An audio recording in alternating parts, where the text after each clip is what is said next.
Mobile Legends, the matchup between the Falcons and the RRQ Hoshi. It's game number 3. Winner will go to the semi-finals and or the quarterfinals actually.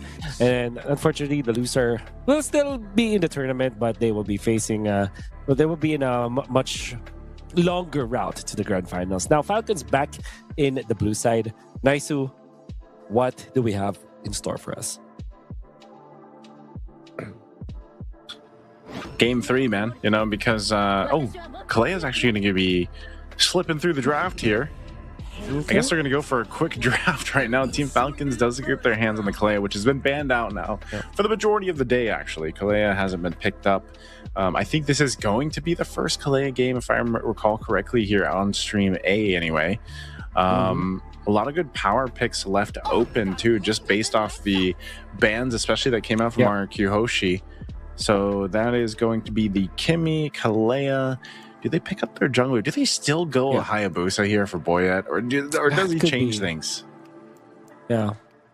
Well, CC is left open as well. But Falcons really like to pick up the Esmeralda versus the Lapu-Lapu, but I don't like it in this game, especially because of how quick the pick is. But the CC, of course, makes a lot of sense. Now, with the composition now, for the first 3 picks from Falcons, makes them very flexible when it comes to their last 2 picks. Because what this means is that they can actually go for an Assassin Jungler, then put this CC in the gold lane, then pick another XP lane, like maybe an Alice, for example. But they can also go for the Marksman mode, wherein they can pick up Fredrin, which we know Boyet can also play. They go for the Baxcha as well, which is still open as of this moment. Then pick up a Marksman for Sano. For Sano, could be a Moskov, could be a Claude. So I think this first 3 picks coming up from Falcons are way more flexible as their choices. Yeah, flexible there, but also I think interesting that they are just going to force Boyet to play something else. But the Kalea alone gives them an opportunity to go ahead and get that pick-off potential that they, looked for back, for example, with the Cho as it's banned out, so that Edok doesn't get that. And also it just helps with some of the sustain, so you can get that good trade in the lane if you want to, with that Kalea on your side here. So there's a lot of pick-off potential, but already like sustain that Team Falcons can play around. I think, like you mentioned, it's going to be crucial for Boyet now that we're going to see him play something else, because again, based off the previous games, even yesterday's games, we've seen Boyet basically play the Hayabusa. Even the Guinevere is taken out of the hands of that potentially going to Boyet, which has been great. Guinevere is actually working really, really well with a lot of different compositions. And so I'm wondering if we're actually going to see Boyet opt for a utility jungler. Now, because the Baxcha was banned out by them, then the only other option really that you see pop up is the Fredrin. So unless he decides to go a different route, maybe the Joy, maybe something else that is a little more aligned with how Boyets like to play so far from series to series. Now for RRQ, they have to make a decision now. Will they pick up their roamer, which... It's Tigreal. Okay, he does Tigreal. All right. Gonna be running it back. No trouble, no problem. He got a little buff too, by the way. That's also true. Much faster with the dash as well. Much faster with the dash. And then what else did he get? He also got the... I know it's the dash. And then I think base damage, and his ultimate does... That's right. I think more damage as well for his ultimate, if I remember right. That's right. He needed it, Falcons, though. I wonder if they are interested in picking up the Akai, and then pick up a Marksman in Persano. But if they are really backing on to Boyet, Joy looks okay for them, and then they pick up something like a carry, in fact. Okay. But they will pick up the Akai. Oh my god. They're going for the utility route still. The utility route. Akai, Alice, Kalea is actually a really good combination that they can work with. A lot of pick-off potential with this, but yeah, you're putting a lot of your damage in your damage basket towards the CC and the Kimmy, which is what we saw a lot yesterday too. A lot of banking on that Kimmy to be a big portion of that damage profile. Yeah. Wonder if RRQ now wants to go for a Lunox in their goalie, but I think that they definitely need more burst damage. Maybe a carry actually. We'll pick up the Thams, which is one of the answers to this. But yeah, Export actually is the best for RRQ. Man, the Export Tigreal combo. There you go. Oof. I mean, by the way, Tigreal's ult, when I say it does more damage, it does quite a bit more damage. Like, I think it's up to 1,000 now, like when it's maxed. I think the range went from like the base damage of the ultimate went from like 200 two something to like 600, and then the long range is the 430 to like 1,000 damage on Tigreal's ult. Oh yeah. So like if you get caught by that implosion, and then you have all this, like even the last insanity and the feathered, you're dead. Yeah. Okay, this is a classic Falcons. We've seen this yesterday. The no traditional marksman in the goal lane, a double fighter setup with a utility jungler. The way that you can visualize it is it's like a battering ram, right? Like there's no pointy ends for that battering ram, but they can actually win with that in the early stages. But eventually you will look for a way to end the team fights, because the only way for them to push turrets is if Coffin is still alive. And to be fair, the Kimi is not as fast anymore when it comes to taking turrets, unless left unattended. So RRQ Hoshi, they still have the priority when it comes to the late game, I would say. Oof. We'll see how they will do. Look at how fast the dash is for the Tigreal now. It's good. You know, I feel good. Like he, in a way, he kind of needed that, because you know how many times would you go ahead and use the Tigreal, and then you're like, all right, I'm gonna go ahead and get this this sacred hammer off, and then it's just sidestepped. You know, because it's like slow motion. So it's much better that they increase that speed for that. Yeah. Looking good.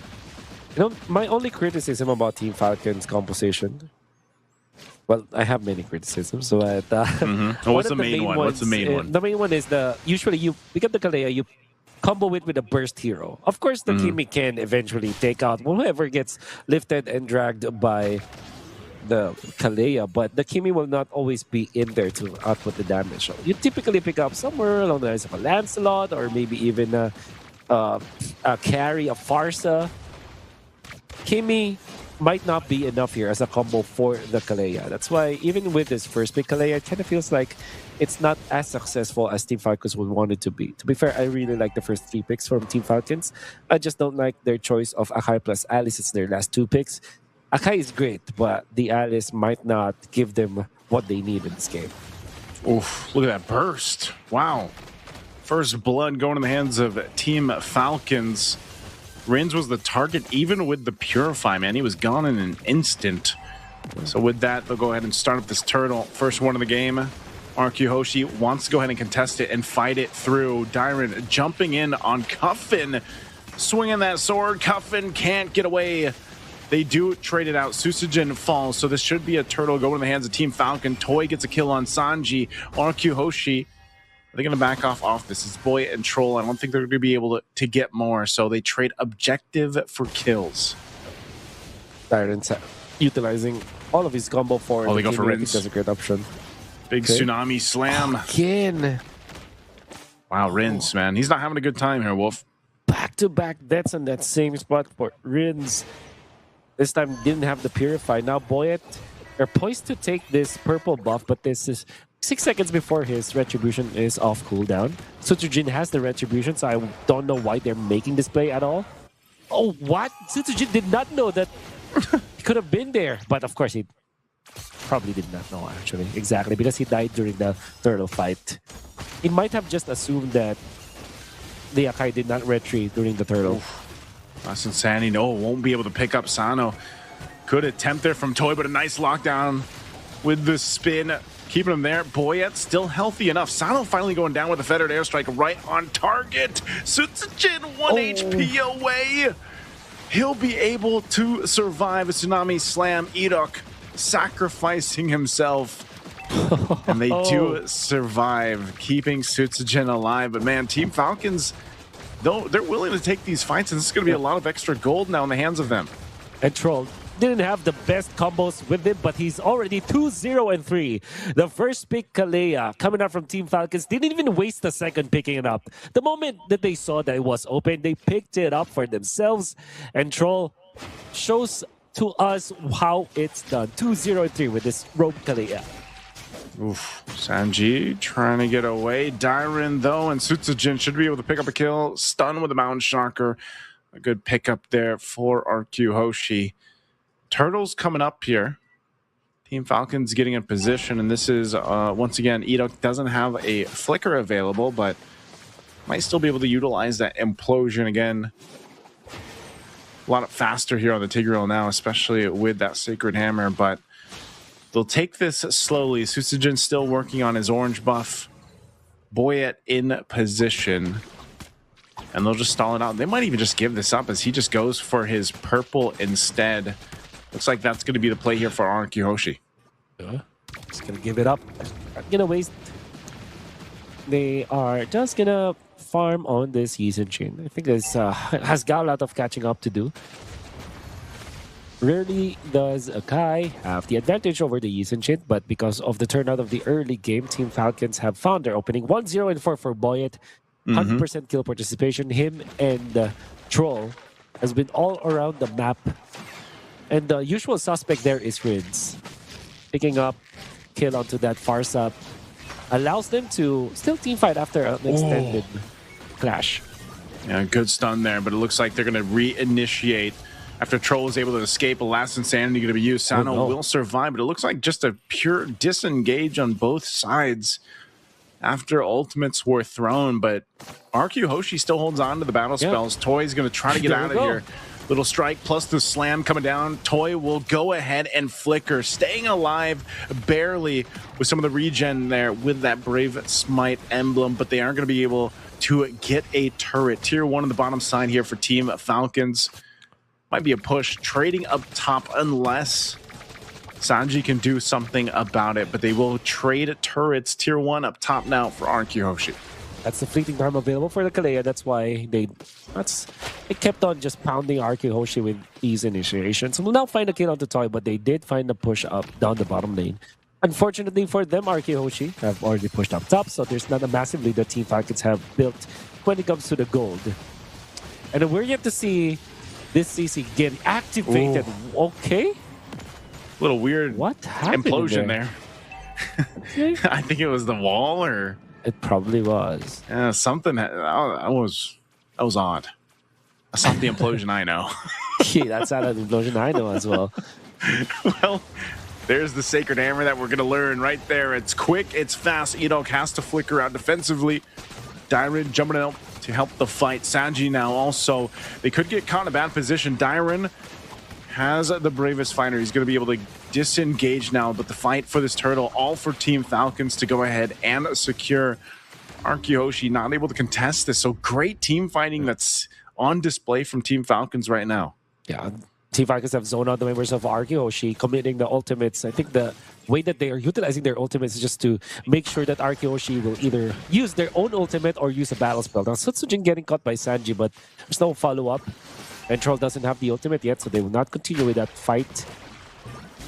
And even after that turtle fight, Team Falcons have only built 1,000, actually less than 1,000 gold.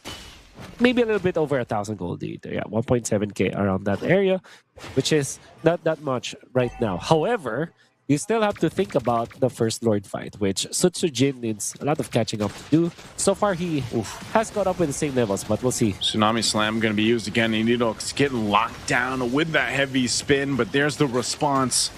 Last Insanity thrown out. A good throw of Ruin coming out from Sanji, but they get stunned in that mid lane. Stopped in the tracks with that Mountain Shocker. There you go. RRQ HOSHI will be able to disengage, only losing their roamer, Edok. But again, Team Falcons, they're taking the fights. They're lining things up here and playing around this composition they have. They're going to be in a good position to contest for this objective, that Lord, when it does come up, just like how they have for these turtles. And so we'll see. The adjustment that needs to be made is actually from RRQ HOSHI here, Wolf. They've got to find that favored setup that this composition is supposed to give them. And unfortunately, they haven't just been able to find that right target, or it's been Team Falcons that has started that first and are actually really getting value out of this Akai pick even. Yeah. And the good thing about this is for Team Falcons that there's no one dying on their side whenever they go for the engage. Now, RRQ HOSHI, it has been a long time since they have gotten a kill. They're stuck with 4 kills as of this moment. Team Falcons, between the Kalei as well as this Akai, with both having 2-0 and 4. You can see how well coordinated they are. Now the Lord fight commences. Commencing on through for this turtle. Oh, there's the implosion. There's the setup, bringing him back so quickly. Heavy spin going to be used as well, but Cuffin dealing with Dyron all over. He has no space to work with. Oh, he gets some airtime, and Dyron can actually capitalize on the kill. And now RRQ HOSHI might decide to re-engage on Sanji here. He's still got the Gleam available. Troll jumps in to body block for him. And it's just a trade, the 2-for-1, as the Lord still stands as well. RRQ HOSHI with a bit of a numbers advantage, but Team Falcons, they'll be back in fighting form to contest this Lord if they can get here in time. Big recovery coming up from RRQ HOSHI. This time the Edok Tigreal, stuff of legends that we've seen before. Finally finding the good opening, and you can see how quick the dash is once again. Rinse. And now supplementing the damage. And of course, RRQ HOSHI is there to supplement this implosion. Still, Coffin was able to kill. I don't know how they managed to get a kill at the Sutsujin, but it was actually Troll. I mean, still 3-0 and 4 as of this moment. And now the Lord fight. Round number 2 begins. All ultimates available for Team Falcons as well as RRQ HOSHI. Fighting for this Lord to break out. Cuffin in position. Susujin's going to make his way. Oh, Cuffin. Dyron already jumping forward. Landchecker going to be down 2. And it does go for a reset. Not a full one. Not sure if Boyet's still given the call to go ahead and continue this on. Yeah, Coffin. Oh my goodness. How bold is this guy? Oh, Tsunami Slam. Feather Dash Strike drop down 2. Nice throw and a ruin towards the back end. The Sacred Hammer going to keep Sanji there, and they're just going to go ahead and just duke it out for this Lord fight. But Team Falcons forced off to the Tier 1 turret. Susujin picks up Sanji. A Landshaker going to fall down. Troll finally shut down. RRQ HOSHI is winning the fight. They find 2 kills, and now they'll start up the Lord here to secure this. Not much Boyet can do here. He's quite low. He does still have the Retribution. Sano going to get stunned once again with a Landshaker, and they'll pick up another kill, given to the hands of Susujin, as Boyet is forced off of this, and that's a Lord that was hard fought for RRQ HOSHI. Unfortunately for Team Falcons, the fact that they didn't have a marksman at this moment, while they do have the damage from the CC as well as the Kimi, it was difficult for them to group up and form a box. It's mainly because of the presence of the X-Borg, the Farsa, all these explosions that can be supplemented with the implosion from the Tigreal. Even the threat of those kind of spells is already enough for Team Falcons to not have a good formation around the turtle, around the Lord, I mean. And that being said, they were picked apart by RRQ HOSHI, falling one after the other. Eventually, Coffin being zoned out meant the Team Falcons didn't have any retaliation. And even this Akai, with just the Brute Force Breastplate as well as the Athena Shield, did not have enough tankability against RRQ HOSHI. And the result was RRQ HOSHI just collects the Lord, gets 2 kills to go with that, and now they are sieging against Team Falcons. RRQ still has to be careful on how they approach this Edok. Popping the conceal, Feather Dash Strike to follow through too, up in this top base turret. Edok doesn't have a flicker, so it's not like he can force this interaction here. Just kind of being a threat up on that front side. Lord finally going down. So RRQ HOSHI might just be able to get this tier 2 for now, but that flickers up for Edok. If they decide to give it a go, they can force a fight. Immortality picked up for Toy too. You can see they might decide to go ahead and make this play utilizing this setup between the Tigreal. But RRQ HOSHI, that's all they get. They get the tier 2s cleared. Base turrets still up for Team Falcons.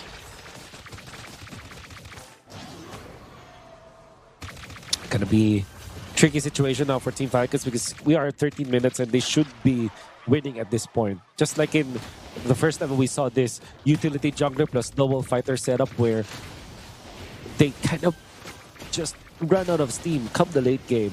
It's the same situation here. Now, RRQ HOSHI, they have the Yisenchi, they have the Export, they have the Farsa, they have so much damage going in for them the longer the game goes. Yep. So, this is a difficult scenario to be in if you're Team Falcons. They have risked this kind of composition with the Alice last pick. The Akai made a lot of sense. I think it was a good pick, but that Alice now, Sanji has not proven yet to us how good that pick was. We'll see if in the late game they can find a miracle set to counteract what RRQ HOSHI is doing. But right now, you can say that RRQ HOSHI has the much better lineup, and now this is their power spike for sure. 14 minutes in, you have 4 items on the Eastern Chain. You have Export with the Immortality and the Brute Force Breastplate. You have Farsa with 3 big items, even with the Lantern that is very effective against the beefy lineup of Team Falcons. They have all the tools that they need now. For RRQ HOSHI, all they need to do now is to team fight properly. That's what it comes down to a lot of the times at this point in the game here, Wolf, is that team fight around these lords. Now, it isn't an evolved lord just yet. Those seem to be more the obviously the crucial ones, but a lot of the cases, again, average game time is, you know, around this point, even a lot of games ending off that first lord sometimes. So RRQ HOSHI getting in position, Edok the one to keep an eye on, deciding if he's going to go ahead and start the fight up with the implosion or how they decide to set this up. The heavy spin alone from Boyet actually is causing some havoc in terms of setting things up. And like you mentioned, I think this is the time for Sanji to make this work. A lot of times he's thrown out the Gleam and then showed up towards that back line and thrown a Ruins, but he does have the Winter Crown now too, so might give him a better option to get that favorable positioning against RRQ HOSHI if they can make it. You know, set up now for RRQ HOSHI is that they're waiting for the commitment from Team Falcons because they know that they will have a much better spot if they counter engage with the tools that they have. This is the Tigreal. We know for sure that if they start the fights, then Akai can just disengage with the ultimate, and it might not be the best scenario for them. They're not on the rush. They don't have to make the first move this time. Just have to wait for Sutsujin popping the ultimate and counter initiate with this Tigreal. So they're definitely not in a hurry. In fact, the Farsa is low pushing the bottom lane, interestingly. They will have to call on Rins now. Yeah, they're gonna have to. I mean, this has been a pretty extended dancing away here for this one. You know, almost 2 minutes now, just trying to find that right opportunity. Some immortalities and other defensive items are being picked up. Troll not able to get that setup when that Tsunami Slam. So there's the implosion from Edok coming on through. Trolls are going to be the one to first go down. Boyet barely escaping, but there's the last insanity from Toy. The flicker forward, it's a double. And now a Landshaker finds Cuffin, and Cuffin will be able to get away. So Toy's immortality will be popped. Taking a couple of turret shots here, but it's only Cuffin versus the full force of RRQ. And that's all they need for now. The waves aren't pushing it just yet in their favor. They got that one minion to work with. Can Cuffin delay this? He's going to be pushed off forward. Mount Chakra to stun him. A great stun, a great play, and a great team fight for a great series. RRQ HOSHI will take game 3.